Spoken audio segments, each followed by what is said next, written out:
Hi viewers, నమస్తే. Jaganmohan Reddy and team liquor స్కామ్లో రోజుకో కోణం చూస్తున్నాం మనం. అయిన వాళ్ళు సిట్ ఎంక్వైరీ చేస్తుంటే వచ్చే విషయాలను ఒకటి రోజుకో కొత్త కోణం తిరుగుతున్నాయి. ఈరోజు ఈడీ శంషాబాద్లో ముద్దా ఇచ్చిన వాంగ్మూలాన్ని ఎంక్వైరీ చేయగా ఒక గెస్ట్ హౌస్లో హైదరాబాద్ సిటీ అవుట్స్కట్స్లో శంషాబాద్ అవుట్స్కట్స్లో ఒక గెస్ట్ హౌస్లో 11 బాక్సులలో దాదాపుగా 10 కోట్ల రూపాయలు డబ్బు దొరికింది. దీని గురించి మాట్లాడటానికి మనతో శ్రీనివాస్ గారు ఉన్నారు. సార్ నమస్తే. శ్రీనివాస్ సార్, ఏంటండి ఇది?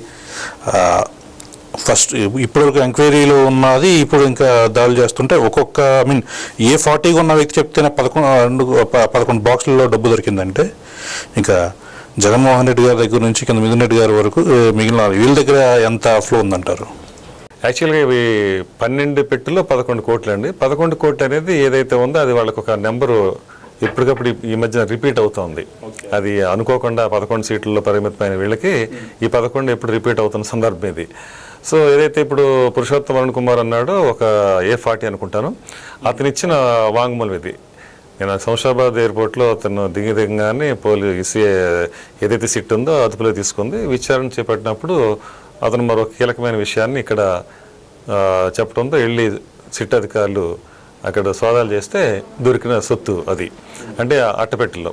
ఈ అట్టపెట్టెలు అనేది వాళ్ళకి ఒక బ్రాండ్గా ఉంది. ఎక్కడ చూసినా ఇవే.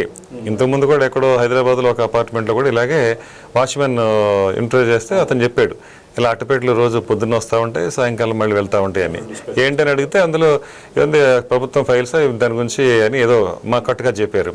తర్వాత అర్థమైంది ఇప్పుడు అందరికీ, వాళ్ళకు కూడా అది డబ్బే వెళ్తూ ఉంది, ఫైల్స్ కాదు అని.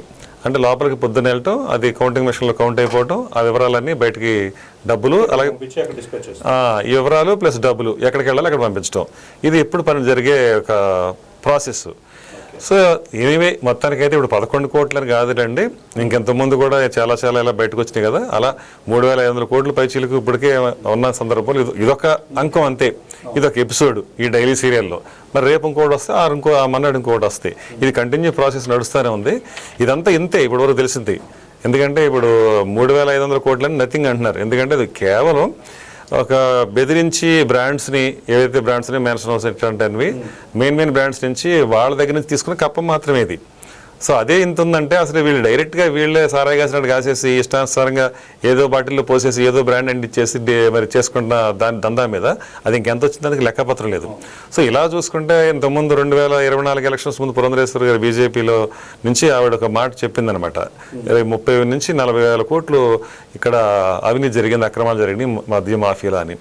సో అదే మనం ఆశ్చర్యకరమైన విషయం అనుకుంటే ఇప్పుడు ఈ మధ్యకాలంలో మన శర్మ గారు ఏమన్నారు, దగ్గర 1,00,000 కోట్ల అవినీతి జరిగింది ఈ మద్యం కుంభకోణంలో అంటున్నారు.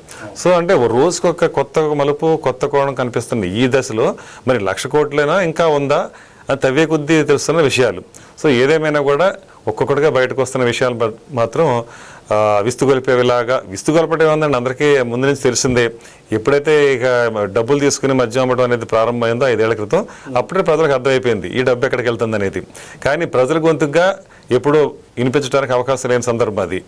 కానీ ఇప్పుడు మీడియా మొత్తుకున్నా కూడా పట్టించుకున్న సందర్భం లేదు. ప్రతిపక్షాలు మాట్లాడినా పట్టించుకున్న సందర్భాలు ఏమీ లేవు. ఇంకా ఏకపక్షంగా వాళ్ళ దందా వాళ్ళు చేసుకున్నారు. కాకపోతే ఒకరోజు కాకపోయినా ఇంకో రోజు ఎప్పుడైనా సరే తప్పుకి శిక్ష అనేది ఉంటుంది. నేరము శిక్ష అంటే మన రాజ్యాంగం ప్రకారం నేరం చేస్తే శిక్ష అనేది ఏదైతే ఉందో అది కొంత ఆలస్యం జరిగిద్దేమో కానీ ఖచ్చితంగా జరుగుతుందని చెప్పడానికి ఇప్పుడు సిట్టే విచారణ ద్వారా బయటపడుతున్న విషయాలు నిజాలు. ఇంకా ఇప్పుడు ఆ గెస్ట్ హౌస్ వచ్చి యూవీ డిస్టిలరీ సంబంధించిన తీగల బ్రదర్స్ అని చెప్పి అంటున్నారు. వాళ్ళు అప్స్కాన్లో ఉన్నారంటున్నారు. వీళ్ళందరికీ ఏమవుతుందంటే ప్రతి ఒక్కరికి దుబాయ్ అనేది వీళ్ళు దాక్కోవడానికి కానీ అక్కడి నుంచి లావాదేవీలు చేసుకోవడానికి కానీ వీళ్ళకి అనుకూలంగా ఉన్న ప్రదేశంలో ఉంది. దుబాయ్ నుంచి వాళ్ళు తీసుకురాగలరా మొత్తం అందరినీ? తీసుకురాగలంటే ఆ ప్రయత్నం సిట్టు మొదలుపెట్టింది. వాళ్ళకి రెడ్ కార్నర్ నోటీసులు ఇవ్వడానికి కూడా ప్రిపేర్ చేసుకుంటున్న సందర్భం ఇది. సో ఇప్పుడు ఇంటర్పోల్ ద్వారా రెడ్ కార్నర్ నోటీసులు ఇచ్చి థాయిలాండ్లో ఉన్న ఇద్దరు ఎవరైతే ఉన్నారో ముప్పిడి అవినాష్ రెడ్డి అలాగే ముప్పిడి అనిరుద్ రెడ్డి వాళ్ళిద్దరిని తీసుకొచ్చే దానికోసం చూస్తున్నారు. అలాగే ఇక్కడ దుబాయ్లో ఉన్న 6గురిని కూడా వాళ్ళని తీసుకొచ్చే కార్యక్రమం నడుస్తూ ఉంది. అదొక ప్రాసెస్. విదేశాంగ శాఖ నుంచి వాళ్ళకి లేఖలు రాస్తాం, ఆ లేఖలు రాసిన తర్వాత వాళ్ళు స్పందించి అక్కడ ప్రభుత్వం వీళ్ళని నేరగాళ్ళ అప్పగింతగా కానీ లేకపోతే దేశ బహిష్కరణగా కానీ ఏదో ఒక పద్ధతిలో వాళ్ళని ఇక్కడికి మనం ఇండియాకి రప్పించే ప్రయత్నం అయితే జరుగుతున్నాయి. వాళ్ళు పంపించే ప్రయత్నం జరుగుతుంది, మనం రప్పించే ప్రయత్నం సిట్ చేస్తుంది. సో ఈ సందర్భంగా వాళ్ళు ఇక్కడికి సిట్ అధికారుల సమక్షంలో విచారణకి వచ్చిన సందర్భంలో ఇంకా చాలా విషయాలే తెలుస్తాయి. అలా కాకుండా ఇంకొక 6-7 మంది కూడా ఇంకా వీళ్ళు ఇక్కడ విచారించాల్సిన అవసరం ఉంది. ఇండియాలో ఉన్న వాళ్ళని కస్టడీలో తీసుకోవాల్సిన అవసరం ఉందని కూడా అంటున్నారు. వాళ్ళు కూడా బయటకు చెప్పాల్సిన విషయాలు చాలా ఉన్నాయి. ఇది ఒక పక్కన జరుగుతుండగా ఇప్పుడు రిమాండ్ ఏదైతే ఉందో ఈ 11 మంది మీద, అలాగే మొన్న కస్టడీలో తీసుకున్న మిథున్ రెడ్డి, వీళ్ళందరితో కూడా ఆగస్టు 1తో రిమాండ్ పూర్తవుతుంది. ఆ తదుపరి ఇంకా విచారణ, అలాగే ఇంకా వాళ్ళ నుంచి రాబట్టుకునే సాక్ష్యాలు, వాంగ్మూలాలు ఇవన్నీ ఉంటాయి. అదో పక్క. రెండో పక్క మళ్ళీ ఇప్పుడు ఎవరైతే విజయసాయి రెడ్డి గారు ఉన్నారో ఆయన కూడా ఒక 2 సందర్భాల్లో వచ్చి విచారణ నిమిత్తం హాజరయ్యారు. కొన్ని విషయాలు, చాలా విషయాలు బయటపెట్టారు. ఇంకా తర్వాత మిగతా విషయాలు కూడా బయట పెట్టడానికి ఇంకా పిలిచిన సందర్భంలో ఆయన కొంత వాయిదా అడగడం జరిగింది. తర్వాత ఆయన కూడా వచ్చి ఇప్పుడు మిగతా విచారణకి పూర్తయ్యే సందర్భంలో ఇక కీలకమైన విషయాలు అంటే పూర్తి స్థాయి గుట్టు ఇప్పే కార్యక్రమం ఏదైతే ఉందో జరుగుతుంది. అయితే ఇదంతా జరగకముందే అసలు అంతిమ లబ్ధిదారులకి పూర్తిగా విషయం అర్థమైపోయింది, సినిమా అర్థమైపోయింది. ఈ సినిమా అర్థమైపోయిన తర్వాత అందులో భాగంగానే ఇప్పుడు వాళ్ళ అనేక కార్యక్రమాలు చేపట్టడం జరుగుతుంది. అంటే వ్యూహాత్మక కార్యక్రమాలు, వ్యూహాత్మక మౌనం వీడి బయటకు వచ్చారు. అంటే మనం 20 రోజులు బంగారుపాళ్యం ఒక సంఘటన ఏదైతే ఉందో మామిడి రైతుల్ని పలకరించడానికి వెళ్ళిన సందర్భం, అక్కడ దానికి ముందు చాలా పొదిలి కానివ్వండి, దానికి ముందు మిర్చి రైతుల విషయం కానీ, ఇవన్నీ 1 by 1 ఒకటి ప్రజల్లోకి వెళ్ళి అరెస్ట్ కాబోతున్నారనే విషయం వాళ్ళకి అప్పటికే ఒక ఐడియా ఉంది కాబట్టి అది ప్రజల సమక్షంలో అరెస్ట్ అయ్యి ఇక సానుభూతి తీసుకుందాము అనుకున్నారు. అయితే అక్కడ ఏ సందర్భంలోనూ అరెస్టులు జరగలేదు. దాంతో వాళ్ళు వ్యూహాత్మకంగా మౌనం వహించారు ఒక 20 రోజులు. తర్వాత ఇప్పుడు సిట్ విచారణకు పూర్తి చేసి ఒక కొలుకొచ్చిన సందర్భంలో అది పైగా ఒక పక్కన సింగపూర్ ఏదైతే చంద్రబాబు నాయుడు గారు వెళ్ళారో ఆ సందర్భంలో ఉరికిపాటుకు గురయ్యారు. ఎందుకంటే ఒకప్పుడు లండన్లో వెళ్ళినప్పుడు జగన్మోహన్ రెడ్డి చంద్రబాబు నాయుడు గారిని ఇక్కడ ఎత్తేసారని ఆయనే అన్నాడు, నాకేం సంబంధం అన్నట్టు. సో ఇప్పుడు ఆయనకు అదే ఎదురొచ్చిందా అనుకుని ఆయన కంగారు పడ్డాడు. సింగపూర్ వెళ్ళి ఒక 5 రోజులు అనేటప్పటికల్లా 5 రోజులు నాకు ఏమైనా జరగవచ్చు అని ఎప్పుడైతే ఆ వాళ్ళలో ఒక ఉలికిపాటు ఏర్పడిందో దాంతో వాళ్ళు ఇమీడియట్గా భార్యాభర్తలు ఇద్దరు, పార్తిరెడ్డి గారు అలాగే జగన్మోహన్ రెడ్డి గారు గవర్నర్ గారిని, నజీర్ గారిని కలవటం జరిగింది. ఆ కలవటం కూడా కారణాలు హాస్యాస్పదమైనవి. ఆయనకు అనారోగ్య కారణాలు చూపించి ఏదో పరామర్శకు వెళ్తున్నట్టు అది ఎక్కడికి పడితే అక్కడికి పరామర్శ ఒక ఉంది కదా కార్యక్రమం, అలా గవర్నర్ గారిని కూడా పరామర్శ పేరుతో ఆయన కలవటానికి వెళ్ళారు. అది కూడా ప్రతిపక్ష హోదా నేతగా కూడా గుర్తింపు లేని ఈ వ్యక్తి అక్కడికి వెళ్ళి కలవటం అంటే ఏదన్నా ఆయనకు ఒక అనారోగ్య కారణాలు ఉంటే చంద్రబాబు నాయుడు గారికి తెలుస్తుంది, పవన్ కళ్యాణ్ గారికి తెలుస్తుంది, మంత్రులు తెలుస్తుంది ఫస్ట్గా ముందుగా. మరి అవన్నీ కాకుండా మరి ఈయన దృష్టికి ఎందుకు వచ్చిందో, మరి ఈయన ఎందుకు మరి అంత ఇదిగా వెళ్ళి పలకరించాల్సి వచ్చింది అనేది అది జనం చెప్పుకుంటున్నారు ఇప్పుడు. అది కూడా కాకుండా ఆయన వెళ్ళి ఏదైనా పరామర్శ అంటే 10 నిమిషాలు మాట్లాడి వస్తారు. నిజంగా వైద్యుడే ఒకవేళ బాగాలేదని ఒక రోగిని చూడాల్సి వస్తే 10 నిమిషాలు అపాయింట్మెంట్ ఇస్తాడు, నీకు ఇది అని చెప్పేసి ప్రిస్క్రిప్షన్ రాసి పంపిస్తాడు. మరి అలాంటిది 1.5 గంటల సేపు మరి ఈయన వైద్యుడా, ఆయనకి ఏదైనా వైద్య సలహాలు చెప్పడానికి, ఈయన సలహాలు చెప్పాడా, సలహాలు తీసుకున్నాడు, ఏదైనా కానివ్వండి. మొత్తానికి అయితే అక్కడ గవర్నర్ గారిని కలిసిన సందర్భాన్ని మాత్రం ప్రజలు రకరకాల కథనాలు వచ్చేసినాయి బయటకి. దాంతో ఇప్పుడు ఏంటంటే 17A అనేది ఏదైతే ఆర్టికల్ ఉందో ఆ ఆర్టికల్ ఆయన విచక్షణాధికారంతో గవర్నర్ గారి నుంచి ఉంటుంది కాబట్టి ఏ నిర్ణయం తీసుకునేదైనా ఆయన చేతుల్లో ఉంటుంది కాబట్టి అరెస్ట్ కాబోయే ఈ సందర్భంలో మరి దాని నుంచి ఏదన్నా కొంత వెసులుబాటు కోసం కానీ ఈయన కలిసి ఉంటాడా అనేది ఒకటి.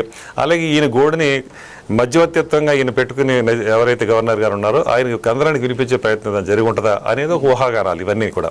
అది మరో సైడ్ ఏంటంటే భారతిరెడ్డి గారు మరి ఈవెన్ ఎందుకు తీసుకెళ్లారు, మరి ఎక్కడికి వెళ్ళారు, ఒంటరిగానే వెళ్తాడు. ఈవెన్ గుడికి వెళ్ళినా కూడా ఆయన వెళ్తాడు తప్పితే సతీ సమేతంగా వెళ్ళిన సందర్భాలు లేవు. మరి ఇప్పుడు సతీ సమేతంగా వెళ్ళాడు అంటే అక్కడ ఇంకొక కోణం ఏంటంటే ఎవరైతే ఇప్పుడు గోవిందప్ప బాలాజీ ఉన్నాడో అతను వచ్చేసి ఎవరో ఇప్పుడు అందరికీ తెలిసిన విషయమే, అతను వచ్చేసి ఈ భారతిరెడ్డి సిమెంట్ కంపెనీ ఏదైతే ఉందో దాంట్లో ఒక one of the director Bharathi సిమెంట్స్లో. అలాగే అతను చార్టెడ్ అకౌంట్ కూడా అంటున్నారు. అట్లాంటి సందర్భంలో మరి ఇప్పుడు అంతిమ బెనిఫిషియర్ ఎవరైతే ఉన్నారో అంటే అంతిమ లబ్ధిదారుడు ఆ ముడుపులన్నీ కూడా మరి చివరి దశలో తీసుకెళ్ళింది గోవిందప్ప బాలాజీ దగ్గరికి. అంటే రాజకేశ్వరరెడ్డి టీం అంతా కూడా ఈ బేవరేజెస్ నుంచి కానీ, షాప్స్ నుంచి కానీ, డిస్టిలరీస్ నుంచి కానీ వసూలు చేసిన ఈ దందా మొత్తాన్ని విజయసాయి రెడ్డి, మిథున్ రెడ్డి వరకు తీసుకెళ్తే ఆ నెక్స్ట్ లేయర్లో వాళ్లే ఉన్నారు. ఆ లేయర్ తర్వాత నెక్స్ట్ ఆఖరి లేయర్ గోవిందప్ప బాలాజీ. అంటే ఇక అక్కడి నుంచి ఇక అంతిమ లబ్ధిదారికి చేరింది అనేది ఇవాళ సిట్ దర్యాప్తుకి పూర్తిగా తేలిపోయింది. మరి ఇంకా అప్పుడు ఆయన అంటే ఎవరు, భారతీ సిమెంట్స్లో పనిచేస్తున్న ఒక one of the director. Bharathi cements ఎవరిది, భారతిరెడ్డిది. అంటే అప్పుడు అల్టిమేట్గా ఇంక అంతిమ లబ్ధిదారు భారతిరెడ్డినా అనే అలా కూడా ఇప్పుడు మనకు కనిపిస్తున్న విషయం. అంటే ఇప్పుడు సిట్ ఏం చేసే ఇప్పుడు ఈ పరిస్థితుల్లో సిట్ ఏంటంటే భారతిరెడ్డిని కూడా అంతిమ లబ్ధిదారు జాబితాలో చేర్చాల్సిన అవసరం కనిపిస్తూ ఉంది. అందువల్ల ఆవిడని కూడా మరి విచారణ పిలిపించి మాట్లాడే పరిస్థితి రావచ్చు. అలాగే ఒకవేళ అవసరమైతే కస్టడీ తీసుకుని రిమాండ్ పంపించి మరి అరెస్టుల దాకా కూడా దారి తీయొచ్చు అనేది ఊహాగానాలు బయట నుంచి. మరి ఇలాంటి సందర్భంలో మరి ఆవిడ కూడా మరి అక్కడికి వెళ్ళటంలో అలా కూడా అయి ఉండొచ్చు, ఇద్దరు కలవటానికి అన్నట్టు ఇప్పుడు బయట వినిపించేది. ఏదేమైనా విచారణ అయితే 6 నెలల్లో చాలా అద్భుతంగా సిట్ పూర్తి చేసింది. ఈ సందర్భంగా మరి అంటే ఎవరు ఊహించిందనమాట, ఎలకల బట్టే బోంతు ఏనుగును బట్టే ప్రయత్నం అనుకున్నారు ముందు, కానీ మరి ఇప్పుడు తిమంగళానే ఇవాళ చూపించగలిగింది సిట్.